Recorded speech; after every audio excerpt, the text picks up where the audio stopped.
வேண்டும் என்பதற்காக, இளைஞர்களை சந்திப்பதற்காக மட்டும்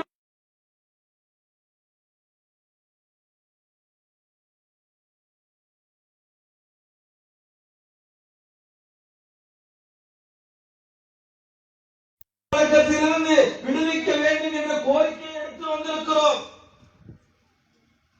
அந்த இளைஞர்களை தாண்டி, அந்த இளைஞர்களை அடுத்த கட்டமாக இருக்கக்கூடிய பெற்றோர்களே, உங்களை சந்திக்கவும், உங்களிடத்திலே விழிப்புணர்வு ஏற்படுத்தவும், உங்கள் பிள்ளைகளோ, உங்கள் குழந்தைகளோ, உங்கள் கணவன்மார்களோ, உங்கள் வீட்டிலே இருப்பவர்களோ யாரும் இந்த போதைக்கு அடிமையாகி விடக்கூடாது.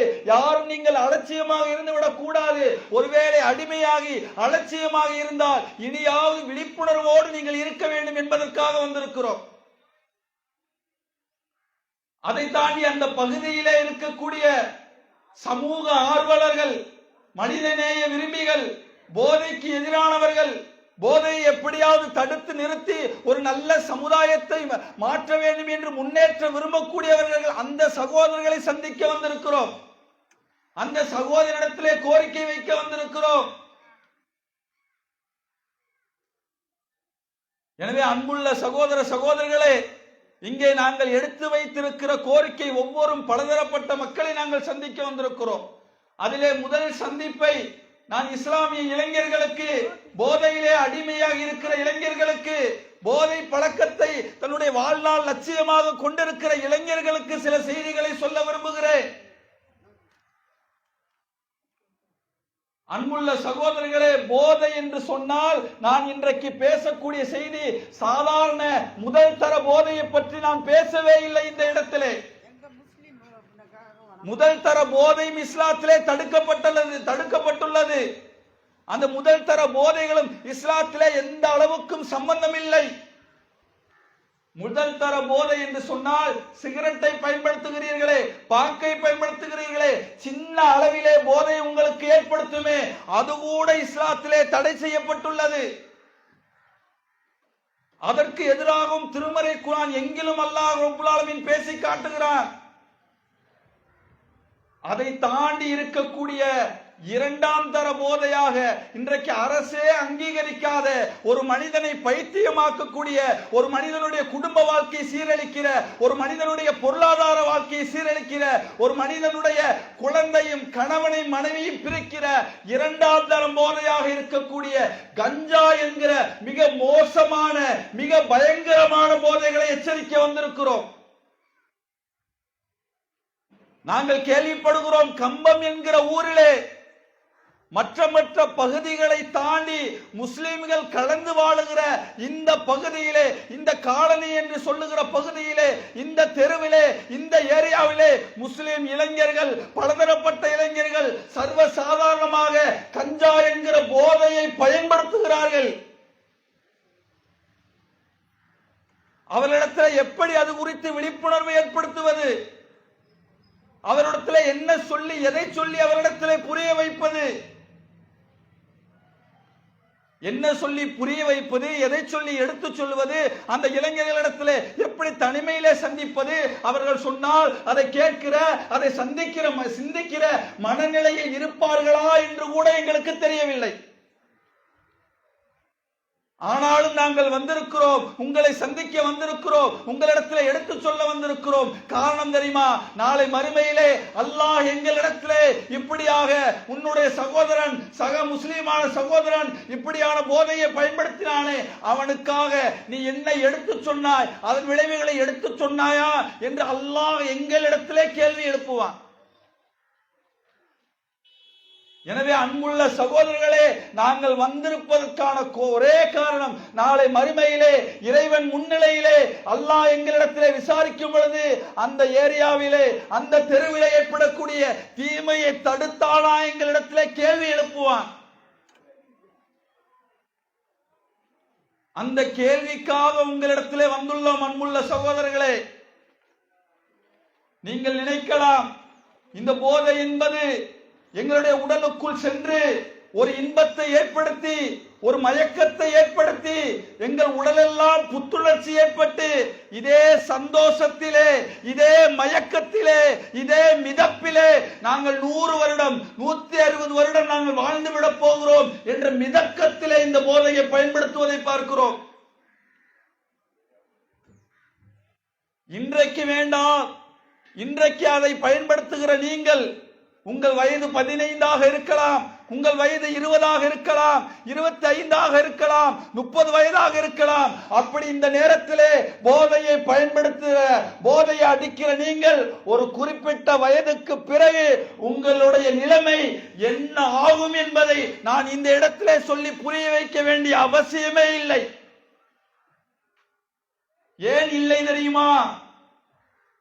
இந்த கம்பத்திலே, ரோட்டோர வீதிகளிலே, சிக்னல் போன்ற வேலப்பர் கோயில் ஏரியாவிலே, அதே போல கம்பத்தை சுற்றி இருக்கிற எத்தனையோ பகுதிகளிலே சில மக்களை நீங்கள் நன்றாக கவனித்திருப்பீர்கள். எப்படிப்பட்டவர்கள்? இளமை பருவத்திலே அந்த போதையை பயன்படுத்துவதற்கு முன்னால் இந்த சமுதாயத்திலே கண்ணியமாக பார்க்கப்பட்டவர்கள். அப்படி பார்க்கப்பட்ட சில சகோதரர்கள் இன்றைக்கு குடும்பத்தை இழந்து, பெற்றோரை இழந்து, மனைவியை இழந்து, வீட்டில் இருக்கக்கூடிய தன் பிள்ளையே, தன்னுடைய தந்தையை அடித்து விரட்டி ரோட்டிலே, வீதிகளிலே யாராவது பணம் கொடுக்க மாட்டார்களா என்று ஏங்கி ஏங்கி பிச்சை எடுத்து கொண்டு போய் அந்த போதை பழக்கத்தை உட்கொள்ளக்கூடிய சகோதரர்களை நீங்கள் கண்ணுக்கு முன்னால் பார்க்கிறீர்கள். நான் உங்களிடத்தில் எதையும் எடுத்து சொல்லி புரிய வைக்க வேண்டிய விஷயத்தை பற்றி இங்கே நான் பேசவில்லை. நான் உங்களிடத்தில் கேட்கிறேன், உங்கள் கண்ணுக்கு முன்னால் சில பேரை பார்க்கிறீர்களே, உங்கள் காதுகளால் கேட்டிருப்பீர்களே, உங்கள் குடும்பத்திலே யாரோ ஒருவர் அப்படி செய்திருக்கிறார், அதன் மூலமாக இப்படி பாதிக்கப்பட்டார், மருத்துவமனையிலே அனுமதிக்கப்பட்டிருக்கிறார் என்று செய்தி கேள்விப்பட்டிருப்பீர்களே. அந்த நிலையை, அப்படியான ஒரு சூழலை, தன் சட்டையை தானே கிழித்துக் கொள்ளுகிற ஒரு பழக்கத்தை நீங்கள் ஒரு சில வேளை இந்த போதையிலே மூழ்கி இருந்தால், அதற்கு அடிமையாகி இருந்தால், அதை பற்றி நீங்கள் பயமில்லை என்று சொன்னால், அந்த நிலையிலே 1 வருடத்திலோ 2 வருடத்திலோ அந்த நிலையை நீங்கள் சர்வ சாதாரணமாக பார்ப்பீர்கள். ஏன் தெரியுமா? அந்த கஞ்சா என்கிற அந்த மிக மோசமான அந்த புகையிலையை பற்றி இன்றைக்கு உலகம் ஆச்சரியத்திலே மிகப்பெரிய கட்டுரைகளை, எத்தனையோ கட்டுரைகளை எழுதியிருக்கிறார்கள். மனிதன் பயன்படுத்துகிற எத்தனையோ போதைகள் இருக்கிறது. சாராயம் இருக்கிறது, சாதாரண புகையிலை இருக்கிறது, பாக்கு இருக்கிறது, பொடி இருக்கிறது, எத்தனையோ போதைகள் இருக்கிறது. அந்த போதைகளில் விழுந்தவர்களை கூட, அந்த போதைகளை பயன்படுத்துபவர்கள் கூட அதிலிருந்து வெளியேற்றுவதற்கான மருந்து இருக்கிறது, ஆலோசனை இருக்கிறது. அவர்களை கூட்டி வைத்து போதையிலே, சாராயத்திலே அடிமையாக இருந்தால் அவரை வெளியேற்றுவதற்கான எத்தனையோ துறைகள் இருக்கிறது. ஆனால் அன்புள்ள சகோதரர்களே, இன்றைக்கு அதை தாண்டி நீங்கள் பயன்படுத்துகிற கஞ்சா இருக்கிறது, அதற்கு மருந்து இல்லை, அதற்கு மருத்துவம் இல்லை. அதை பயன்படுத்தி அதற்கு அடிமையாகி விட்டார் என்று சொன்னால் அதிலிருந்து மீட்டு வருவதற்கான எந்த மருத்துவம் இல்லை என்று சொல்லுகிறார்கள்.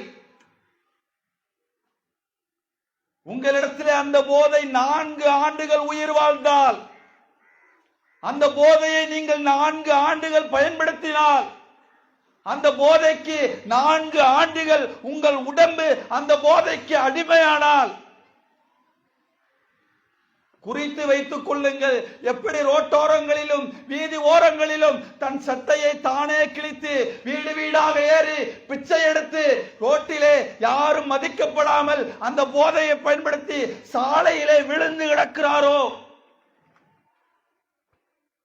அதுபோல ஒரு நாள் நீங்கள் விழுந்து கிடக்கலாம். அன்புள்ள சகோதரர்களே, உங்களை விமர்சிப்பதற்காக இந்த இடத்துக்கு நாங்கள் வரவில்லை. உங்களிடத்திலே மற்ற மற்ற விஷயங்களை பேசி உங்களை கோபத்தின் உச்சிக்கு செல்வதற்காக இந்த இடத்துக்கு வரவில்லை. உலகின் யதார்த்தத்தை உங்களிடத்திலே சொல்ல வந்திருக்கிறோம். மனிதனுடைய யதார்த்தத்தை சொல்ல வந்திருக்கிறோம். இந்த போதையை பயன்படுத்தினால் பாதிக்கப்படுவது நீங்கள் அல்ல அன்புள்ள சகோதரர்களே. உங்கள் வருங்கால பிள்ளை, ஆசை ஆசையாக பெற்றெடுக்கிற பிள்ளை, கையிலே தூக்கி வைத்து கொஞ்சி விளையாடுகிற பிள்ளை பாதிக்கப்படும். உங்களை நம்பி மனைவியாக ஒரு பிள்ளை உங்களோடு வந்தாலே, தாயும் தந்தையும் விட்டு விட்டு வந்தாரே, தன் கணவன் முக்கியம் என்று விட்டு விட்டு வந்தாரே, அந்த பெண்மணியினுடைய உங்கள் மனைவியினுடைய மனநிலையை என்றைக்காவது நீங்கள் சிந்தித்தது உண்டா?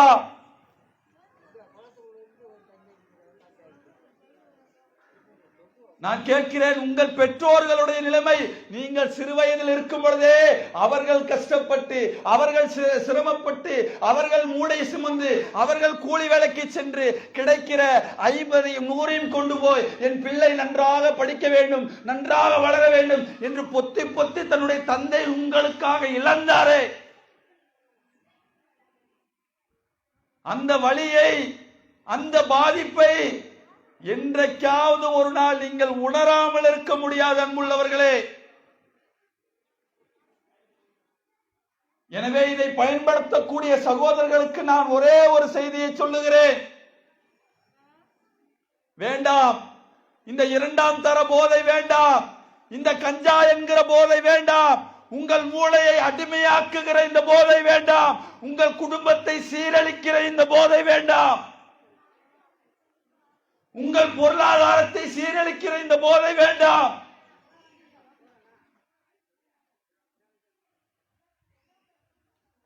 இதையெல்லாம் நீங்கள் விட்டு விலகினால் அல்லாஹ்விடத்திலே கண்ணியமான ஒரு வாழ்வு இருக்கிறது. அல்லாஹ் உங்கள் பாவத்தின் மன்னிப்பை அல்லாஹ் ஏற்றுக்கொள்ளக்கூடியவனாக இருக்கிறான். இருகரம் ஏந்தி, அல்லாஹ், இத்தனை ஆண்டு காலமாக நான் அறிந்தோ அறியாமலோ போதைக்கு அடிமையாகிவிட்டேன், நான் திருந்துகிறேன், இறைவா என்னை மன்னிப்பாயாக என்று இறைவனிடத்திலே நீங்கள் கையேந்தினால் உங்கள் கோரிக்கை அல்லாஹ் ஏற்றுக்கொள்ள தயாராக இருக்கிறார்.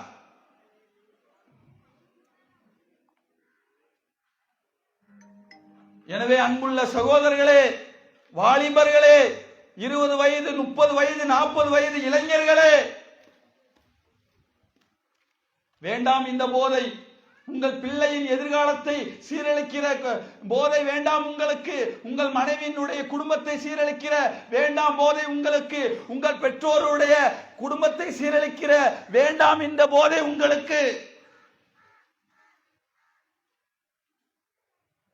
அதையும் மீறி இந்த போதையை பயன்படுத்துவேன் என்ற பிடிவாதத்திலே நீங்கள் இருந்தால் நீங்கள் மண்ணறைக்கு சென்று பாருங்கள். எத்தனை மனிதர்கள் இதற்கு முன்னால் மறந்து மக்கி உக்கி மண்ணோடு மண்ணாக மாறி இருக்கிறார்கள். மரணம் உங்களை நெருங்காதா? மரணத்தின் வாசலை அடைய மாட்டீர்களா? அல்லாஹ் கேட்கிறான், குல் இன்னல் மௌத்தல்லதீன தஃபிர்ரூன மின்ஹு ஃபஇன்னஹு முலாக்கிக்கும். நீங்கள் என்ன மரணத்தை பார்த்து விரண்டு ஓடுகிறீர்களோ அந்த மரணம் உங்களை சந்திக்கும்.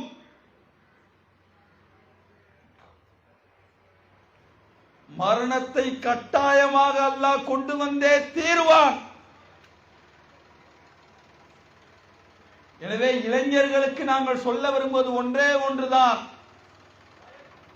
வேண்டாம் சிகரெட் வேண்டாம், மற்ற மனித உடலை சீரழிக்கிற எந்த போதை வஸ்துக்களும் உங்களுக்கு வேண்டாம்.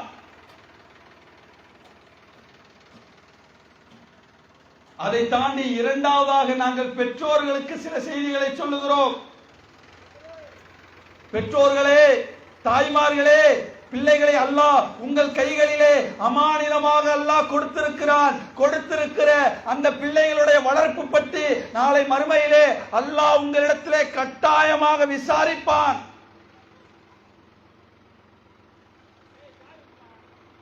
பெற்றோர்களாக இருக்கிற நீங்கள் உங்கள் பிள்ளைகளை எப்படி வளர்த்தீர்கள், எந்த கல்வியை கொடுத்தீர்கள், அல்லாஹ் உங்களிடத்திலே குற்றம் பிடிப்பான். இன்றைக்கு பார்க்கிறோம், இஸ்லாமிய பெற்றோர்களை பார்க்கிறோம்.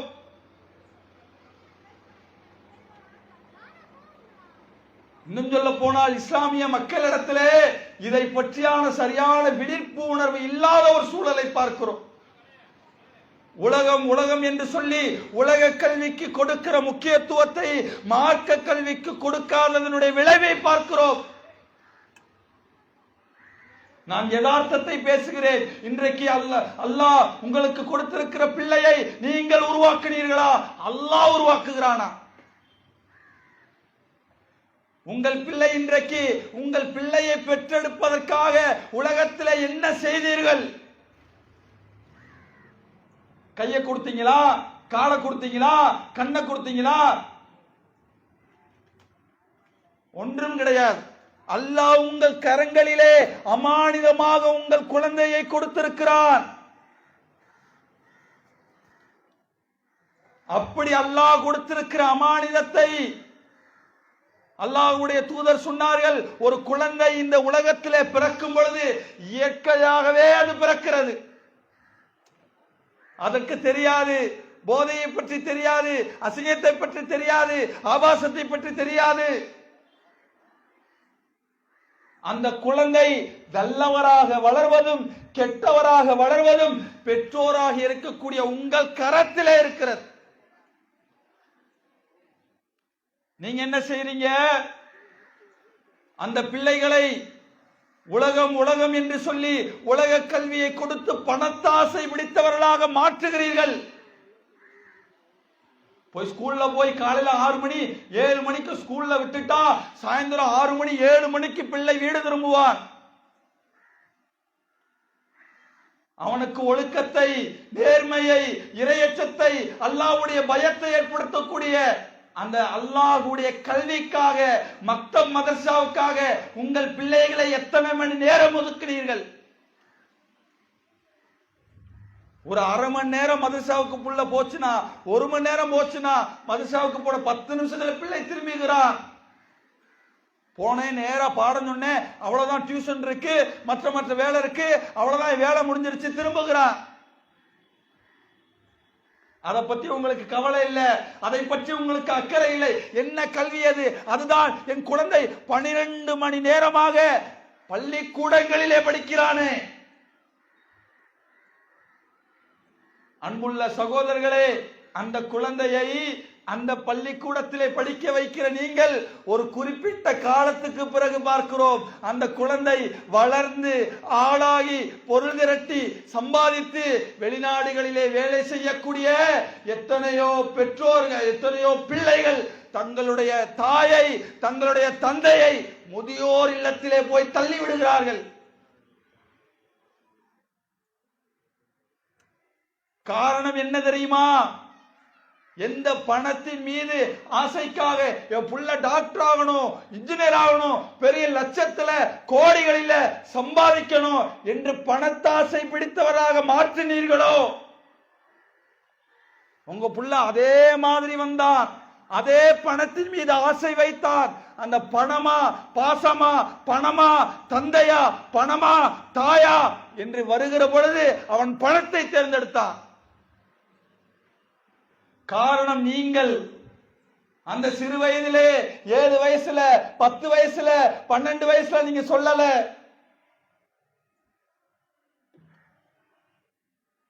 பதினஞ்சு வயசுல சொன்னீங்க. என்ன சொன்னீங்க?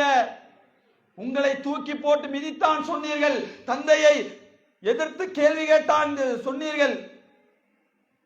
அப்ப சொன்னீங்க. 20 வயசுல சொன்னீங்க, ஏண்டா குடிக்கிற, ஏண்டா திருடுற, ஏண்டா கெட்ட வார்த்தை பேசுற. 7 வயசுல சொல்லாத நீங்க, 10 வயசுல சொல்லாத நீங்க, 20 வயசுல சொல்லாத நீங்க ஒரு குறிப்பிட்ட வயசுக்கு மேல் சொன்னீர்கள். உங்கள் பேச்சை உங்கள் பிள்ளை கேட்கவில்லை.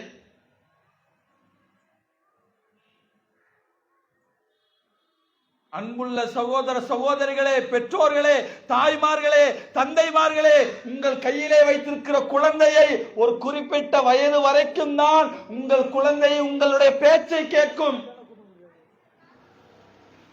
7 வயசுல அவனை அரவணைத்து அவனிடத்திலே சொல்லி புரிய வைத்து அவனிடத்திலே அன்பையும் பாசத்தையும் விதைத்து அவனிடத்திலே நீங்கள் சொல்லி இருந்தால், அவனிடத்திலே மார்க்க கல்வியை ஊட்டி இருந்தால், அவரிடத்திலே இறையச்சத்தை ஏற்படுத்தி இருந்தால், உங்க பிள்ளை பயப்படும். ஒரு போதைக்கு பயந்து என் இறைவன் என்னை விசாரிப்பானே என்று பயப்படும். ஒரு மதுவை அருந்தினால் என் இறைவன் முன்னிலையிலே விசாரிப்பானே என்று பயப்படும். பயந்திருப்பான். 10 வயசுல பயந்திருப்பான், 12ல பயந்திருப்பான். சொல்ல வேண்டிய வயதுகளை எல்லாம் சொல்லாமல் தயங்கி தயங்கி வந்திருக்கிற நீங்கள் இறுதியாக 20 வயசுல சொன்னீங்க, 25 வயசுல சொன்னீங்க. சொன்ன உங்களை உங்கள் வீட்டில் இருந்து உங்கள் பிள்ளை வெளியேற்றினார். தந்தையை தரதரவென ரோட்டிலே இழுத்து போட்டு மிதித்தான் பிள்ளை. தாயிடத்திலே அசிங்கமான ஆபாசமான தகாத வார்த்தைகளை சொல்லி வீதிகளிலே 4 பேருக்கு முன்னால் பேசினான் பிள்ளை. ஏன் பேசினான்? எது பேச வைத்தது? நீங்கள் உங்கள் பிள்ளைகளுக்கு இறையச்சத்தை கொடுக்காததன் விளைவு அதை பேச வைத்தது. எனவே அன்புள்ள சகோதர சகோதரிகளே, தாய்மார்களே, பிள்ளைகளை வைத்திருக்கக்கூடிய தாய்மார்களே, தந்தைமார்களே, உங்களிடத்திலே நாங்கள் வைத்திருக்கிற கனிவான கோரிக்கை என்னவென்று சொன்னால், உங்கள் பிள்ளை 7 வயதில் இருக்கும் பொழுதோ, 10 வயதில் இருக்கும் பொழுதே, 12 வயது இருக்கும் பொழுதே அந்த பிள்ளையை மார்க்கத்தோடு ஒரு தொடர்பை ஏற்படுத்துங்கள், பள்ளிவாசலோடு ஒரு தொடர்பை ஏற்படுத்துங்கள், இறையச்சத்தோடு ஒரு தொடர்பை ஏற்படுத்துங்கள், அவனை கண்காணியுங்கள். அப்படி அவனை நீங்கள் கண்காணித்தால், அவனுக்கு இறைச்சத்தை ஊட்டினால், அவனுக்கு ஈமானை ஊட்டினால், அது சிறந்த பிள்ளையாக, சாலிகான பிள்ளையாக இந்த உலகத்தில் வாழும் பொழுது உங்களுக்கு கண்ணியத்தை ஏற்படுத்தி தருகிற பிள்ளையாக அமையும்.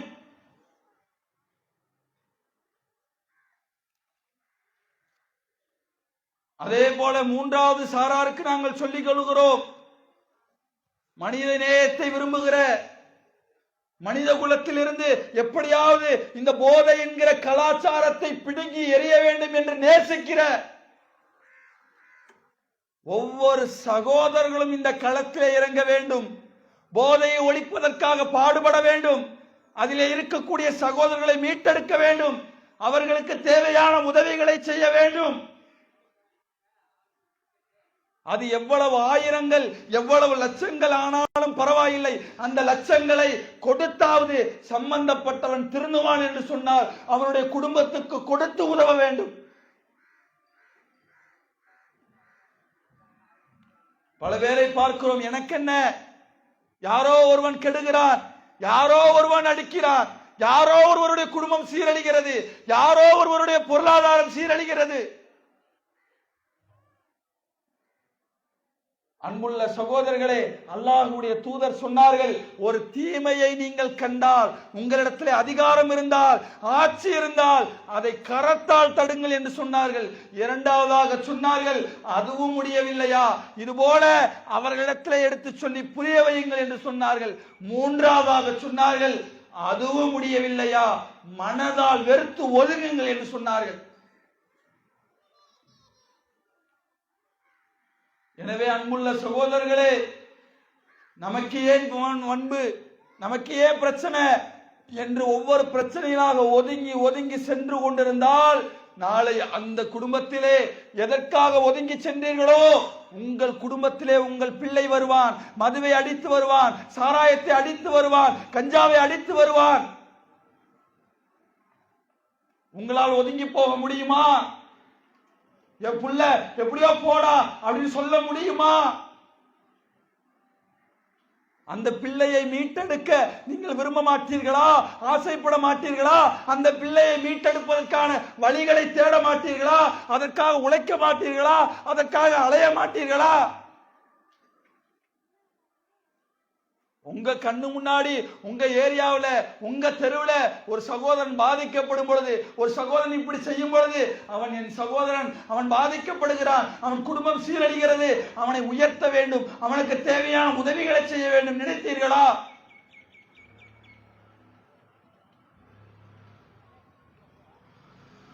எனவே அன்புள்ள சகோதர சகோதரிகளே, அப்ப நபிகள் நாயகம் ஸல்லல்லாஹு அலைஹி வஸல்லம் அவர்கள் எந்த சமுதாயத்திலே தீமை தலைவிரித்து ஆடுகிற பொழுது எந்த சமுதாயம் அதை தடுப்பதற்காக முன்வரவில்லையோ அந்த சமுதாயத்தையும் அல்லாஹ் சேர்த்து அழிப்பான்.